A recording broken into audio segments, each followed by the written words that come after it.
Anybody in here ever ridden a mule to the bottom of the Grand Canyon? Before you die, you got to try that. I overcame my fear of heights riding mules to the bottom of the Grand Canyon. First mule I ever rode was a 16 hands tall white mule named Wilford. Wilford was an edge walker. Does that mean anything to y'all? Wilford walked the edge of the Grand Canyon, the 10 miles in and the 7 miles out. I can tell you after the first 200 yards how many stitches my saddle horn had in it. I was riding like this.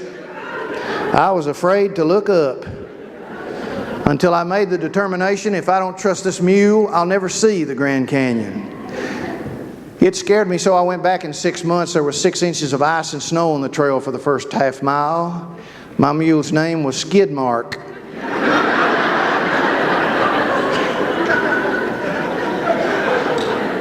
But now my grandmother is in the kitchen, and now that's the only source of heat in the house because she's fired up her wood stove, and in a black iron skillet she is frying hog's jowl, side meat, country sausage, country ham.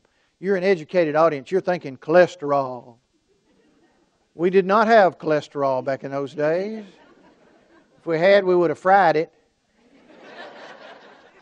in some fried meat grease.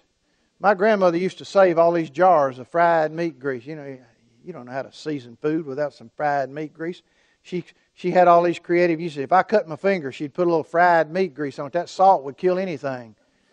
If I got a good case of chiggers, she just greased me up. Of course, the dog followed me around for a couple of days because I smelled like a smokehouse. Any of y'all remember outhouses? You know what I'm talking about? Oh, show your hand. Yeah. Yeah, we had outhouses back in that part of the country. Some people call them privy.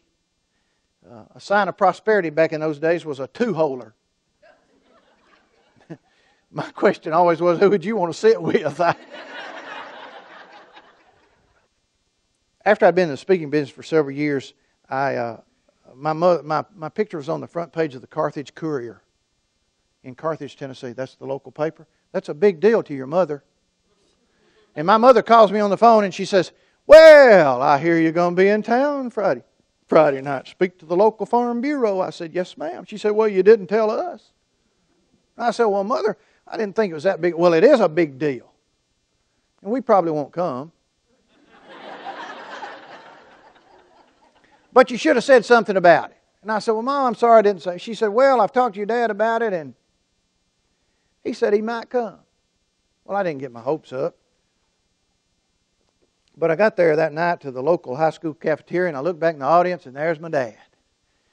My dad had silvery gray hair from the time he was in his late 40s and he has come to hear his boy make a talk.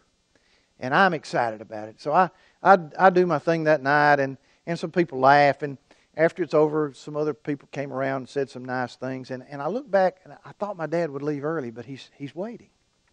So I've got him. One-word answers is all I ever got out of my dad. But I've got him this night, so I sit down, and I'm just embarking on a professional speaking career, and I begin to tell my dad about how a professional speaking career works. And I said, "Dad, you know, I get good enough at telling these stories. I tell them well enough. Eventually, in this great United States of America, I can make a living inspiring people, motivating people, making them laugh. I can make a living doing this." And I looked in his sky blue eyes, and I could tell he wasn't getting it. And then I realized in mid-conversation, the only kind of speakers that my father had ever heard consistently were country Baptist preachers and military training officers in World War II. The concept of a motivational humorist was not in his quiver of arrows. Are you with me? And so I stopped in mid-conversation and I said, "Dad, do you understand what I'm saying?" And this is what he said. "No, son, I can't say that I do. But I will say this, no matter what you try, I'm for you." Well, ladies and gentlemen, that'll do me till the day I die. I've already told you he was the best man I've ever known. And guess what? He was for me. And he really said more than he said. What he really said was, if a cause is right and you're wanting to help people, you can count on me.